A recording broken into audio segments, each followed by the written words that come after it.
Hey there, welcome back. And if you're new here, hello, my name is Dara, and in this video, you're going to learn how to arrange 2 dozen roses the FLORA LUX way. So let's get started. A list of all of the materials I used to create this arrangement is linked below in the description box, as well as quantities and varieties of flowers. So if you wanted to make this arrangement with just 1 dozen roses, you can also do that. Just go ahead and half the recipe. First things first, I'm starting with geranium. I'm using an entire bunch for this 2 dozen rose arrangement, and I'm going in and taking off any of the petals that just look slightly yellowed. That indicates that the geranium is no longer fresh. So any of the petals that looked slightly curled inward or limp, I'm just going in and cleaning off any of that because the rest of it will hold and will look great. A pro tip for geranium. Geranium, for the longest time, did not use it in my arrangements because it seemed to wilt really fast. I mean, within a couple of hours it would wilt and I wouldn't be able to use it, which is such a bummer because it's such a gorgeous, soft, velvety, fragrant greenery to use. It's one of my favorite, and so I just omitted it from using it in arrangements for the fact that it was not long lasting. However, I think I figured out the trick to getting a long-lasting geranium, and that is when you're processing / conditioning your flowers and greenery, use hot water, like really hot. Not boiling. I haven't tested it with boiling, so I don't know, but whatever the hottest setting your tap water will give you is the best for geranium. It really helps them to hydrate and they last a long time. So the second element that I'm going in with is the actual roses. I got my base of geranium down and now I have this stunning Cherry Carpediem. This is the first time I've seen this rose. I thought it was super stunning. It's for a Valentine's Day arrangement and he didn't want red and I wasn't particularly feeling any other color. I thought this cherry color was super stunning. So it has like the appearance of a garden rose and texture of a garden rose, but not necessarily the fragrance. And this particular variety came in a 25 stem bunch, so that was great. Got the value for the amount of stems there. Normally you get half of the amount for the same price, so less quantity, same price, but of course the David Austin garden roses are more fragrant, usually, depends on the variety, but most of their varieties are really fragrant. But for someone who likes the appearance of a garden rose, this is a great dupe. And again, the name on that is Cherry Carpediem. Love this rose. It's probably hard to see in this video, but there is a bit of variance in color. There's a little bit of softer kind of desaturation on the edges of the petals, as well as a bit of kind of like a beige-ish, like a soft beige. So super stunning, a little bit more antique-y, if you will, and thought it was perfect for this Valentine's Day arrangement. And I'm creating that dome-like shape that I normally do with my pave arrangements. If you'd like to watch how I design all of my other pave arrangements, that's what most of the arrangements are on this channel, so I will link a video up here to the right for you if you'd like to go ahead and watch one of those as well, just to get a feel for it. I did not show the preparation of the vase, but it is like how I do all of my other vases. I go in with galvanized chicken wire, create a dome structure, secure it over top with 1/4-inch tape, and then go in with my product. So I decided to do the greenery first and then the roses because the greenery creates a nice overall outline to the shape that I want, and then I plug in with the roses. And then I've also got 3 different types of filler today. I wanted to create a very textural pave rose arrangement. Now I'm going in with Waxflower. I'm not really sure why, but it seems that Waxflower has just gotten more and more expensive. I mean, all floral product has gotten more and more expensive over time, but wax flower especially. So what I'm doing with this wax flower is with every stem, because this was an arrangement that I needed to get done same day, so I did not have time to process. And what I'm doing is I have the entire bunch and I take off any of the laterals that are below the surface of the arrangement that I'm creating, because it'll just create basically a mess inside. And you need nice clean tufts and just tufts of flowers at top. And then I save those lateral pieces aside for when I finish off the arrangement later, and you'll see that later. But I've got these stems, and I also whittle down the stem, take off any of the greenery on the stem, and if there's any of those little spiky greens up at the top where the tufts of flowers are, I also trim those off. I'm using my Victorinox florist knife for most of this work, and then if there's other little fine detail work, I go in with my Zenport shears.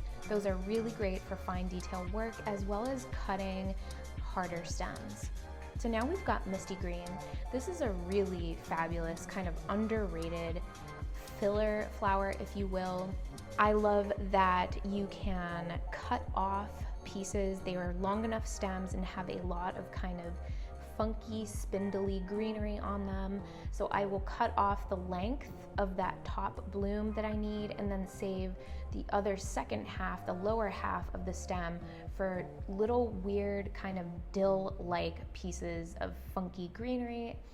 Again, doing the same thing that I did with that wax flower, I'm just cutting off the laterals so that I get a nice clean bloom at top, setting those laterals aside so that I can go in and put those into the arrangement. Isn't that stunning? That just that beautiful fennel dill-like texture just adds so much character to the arrangement. It makes it look really alive and mossy. I just love it so much. It also has a really kind of herbaceous, aromatic fragrance that I love very much. This is quite the fragrant arrangement for not having that many flowers in it. The wax has a gorgeous honey-like scent to it. This Misty Green has a beautiful herbaceous aromatic scent to it. And then the roses, if they were garden roses, they would have a beautiful floral scent, and then the lemony, zesty scent from the geranium. So overall, very fragrant, minus the roses, but if you did use garden roses in this, this would just be a bomb of scent, which I love. I prefer to use flowers that have a very zesty, fragrant aliveness to them. And I think customers appreciate that too, because if you've noticed over the many years that flowers have now been available in grocery stores, the more conventionally grown a flower is, the more fragrance it loses. And I think that is for several reasons. I'm definitely going to cover that in another video. But for now, as I do with all of my pave arrangements, I'm just turning and creating I'm always aiming for symmetry. Symmetry and harmony, it just is such a pleasing composition to look at and feels good to hold. It feels good in a space. I love symmetry and I love symmetrical arrangements. I just think that there's a very harmonious kind of overall feeling to them. So that's definitely what I'm going for with this rose arrangement. And the vase is not a UCI vase today here, a shocker. I think most of the arrangements that I've shown you have come in these UCI vases, but this is a no-name vase. I am not sure, but the dimensions on it, if you wanted to recreate this style arrangement, it was a 7-inch tall by 6 inches wide ceramic vase. And of course you could choose that in whatever color you want. I thought black was a very chic color for this arrangement and for this particular client. Shout out to Steve, longtime client. Before I started FLORA LUX, Steve is one of my first customers. He migrated with me over from my other job and yeah, he's still buying flowers from me today. So I had set aside some of that geranium from my beginning setup so that I could go in and plug in wherever I felt it needed it at the end of the arrangement. And so you can see here, I'm just going in, kind of fine tuning wherever there is not any geranium, putting that in there. So now we have Orlaya. This is a very delicate white filler flower. I love the roundness of the flower and all of the umbels that it comes with. It's like all these little tufts of delicate white flowers, kind of similar to Queen Anne's lace, but the petals are a bit larger and a bit more varied. So in that sense, they have more variation in texture, which I liked, because if we used the other type of traditional Queen Anne's lace, it would have looked very similar to that Misty Green filler. They're all kind of in the same family. So this one adds just a little slightly different texture, and I love it. I'm obsessed. I love this so much. If you haven't noticed, all of the flowers and elements in this arrangement, besides the geranium, which the geranium in itself is kind of in that ballpark range shape, all of the shapes are round.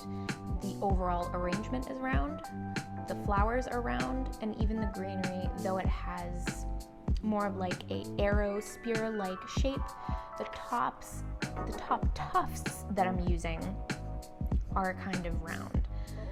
So taking those laterals that I took off at the beginning of the arrangement and now focusing in on lower parts of the arrangement where, again, there wasn't any wax flower, and plugging that in, creating balance, creating symmetry, continuously turning that arrangement as I go to ensure that the shape is staying as perfectly round as possible.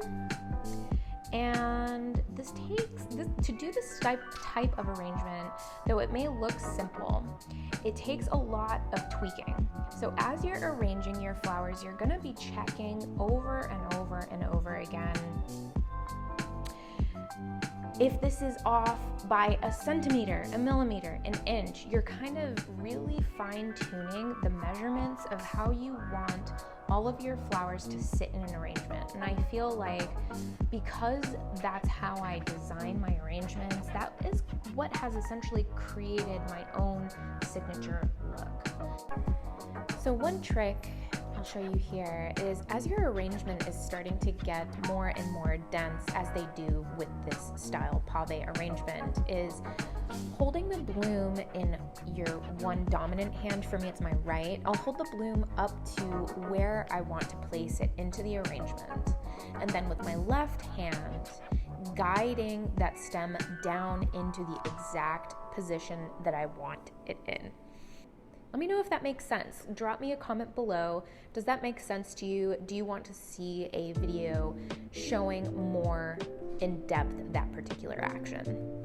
So here we are, finishing out this arrangement with finishing touch. This is the final step. I always finish my arrangements with this particular product. It is a wax-based sealant that locks in moisture and keeps flowers hydrated and lasting longer. Give it a good vigorous shake and then twirl your arrangement, spritzing about 12 inches away, covering all sides, and there we have it. If you learned something new today, and if you found this video helpful, give it a thumbs up and subscribe for more floral design education and entertainment. Thank you so much for watching.